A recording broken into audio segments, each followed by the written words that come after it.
Frodo Baggins, son of Drogo Baggins and Primula Brandybuck, was a hobbit from the Shire. When he was young, he lived in Brandyhall in Buckland, where he befriended Merry Brandybuck and Pippin Took, earning himself a reputation of a rascal, causing trouble and even stealing mushrooms from Farmer Maggot. When Frodo was just 12 years old, his parents drowned when their boat capsized on the Brandywine River. He lived for a few more years as an orphan in Brandyhall before his uncle Bilbo Baggins took him from there to live with him in Bag End, adopting him and making him his heir in the process. The two hobbits got along very well and grew very close. Bilbo taught Frodo Elvish, history and lore, and introduced him his friends, Gandalf being one of them. They also shared birthday on 22nd September, and when Frodo was coming to age of 33, Bilbo hitting 111, a special party was being prepared. During the party, Bilbo disappeared, leaving the Shire for good. Frodo inherited all his possessions, including his magic ring. Gandalf promised to look after Frodo, but his main concern was the ring. Therefore, he instructed Frodo to keep it safe and secret, and left the Shire too. It took him 17 years to show up again. But this time, he knew what to do, and with a simple test, he discovered that this was actually the one ring that Sauron desires.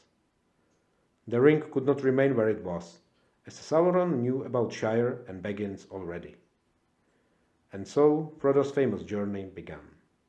Leaving the Shire in disguise, with only his friends Sam, Merry and Pippin as companions, and already being followed by the 9 ring wraiths.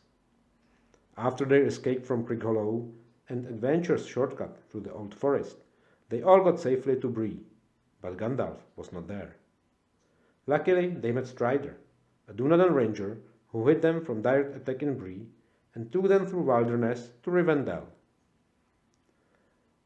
One night at Weathertop, the hobbits were attacked by 5 ring wraiths, and Frodo was stabbed by Morgul blade wielded by the Witch King. Even though the Nazgul retreated afterwards, they expected Frodo to succumb to his poisonous injury and turn over the ring.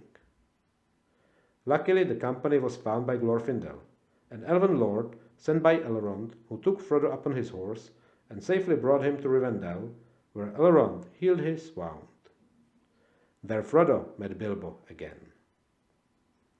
Afterwards, a great council was organized, where the future actions were discussed.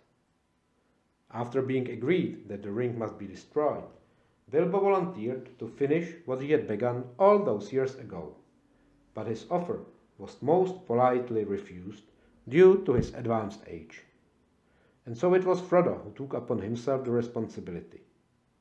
Thereafter, 8 companions were chosen, and the 9 walkers left Rivendell heading south. Their attempt to cross the Misty Mountains via the Caradhras Pass failed, so they entered Moria to get east through these ancient mines. In there, they were attacked by orcs and trolls. During one of the skirmishes, was Frodo stabbed by a spear. A hit like that should have killed him on the spot. Luckily for him, Bilbo gave him his old mithril coat and his sword called Sting before they left Rivendell, and that saved his life. During their escape from Khazad-dûm, Gandalf had to face Durin's Bane, the Balrog, and fell. But the rest of the fellowship got safely to Lorien. After some rest, the remaining company members said goodbye to Lady Galadriel, boarded the boats provided by the elves, and paddled down the Anduin to Parth Galen.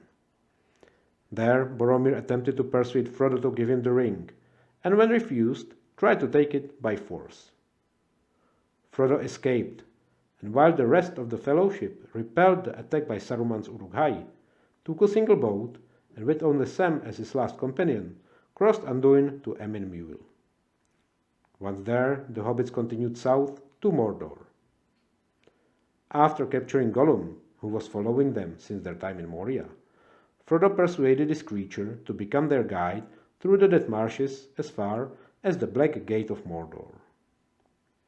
Frodo wanted to try to get through this guarded entrance to Sauron's realm, but Gollum persuaded him to head still south and go through the hidden stairway over Minas Morgul instead.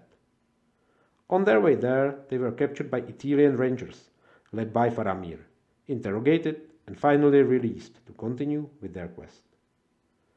Afterwards, they climbed the stair up to Angol Pass, but when they reached the dark tunnel, Gollum betrayed them and let them face the giant spider Shelob.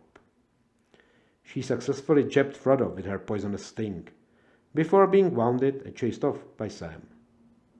When orcs approached the scene of battle, Sam quickly took the ring from presumably dead Frodo and hid, while the orcs took the fallen hobbit to their fortress, knowing he would wake up soon and talking about it aloud.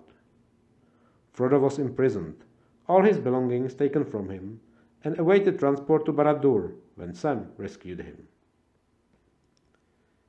Afterwards, the two hobbits crossed the desert of Mordor, finally reaching Mount Doom. There Gollum reappeared and attempted to get the ring again. Frodo escaped to the Cracks of Doom, but instead of destroying the ring, he was overpowered by its temptation and decided to keep it for himself. But Gollum attacked again, this time managing to bit off Frodo's finger with the ring still on. Overjoyed, he slipped and fell into the Cracks of Doom, destroying the ring and himself. The volcano erupted, but the hobbits were saved by great eagles and brought into safety.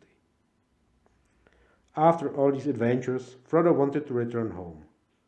But when he finally entered the Shire, he found out it has fallen under Saruman's influence. Frodo led an uprising, and the hobbits successfully liberated their homeland from foreign ruffians. Then Frodo served briefly as deputy major of the Shire, helping with the rebuild, but soon retired and lived peacefully in Begant, hindered only by the old injury received at Weathertop.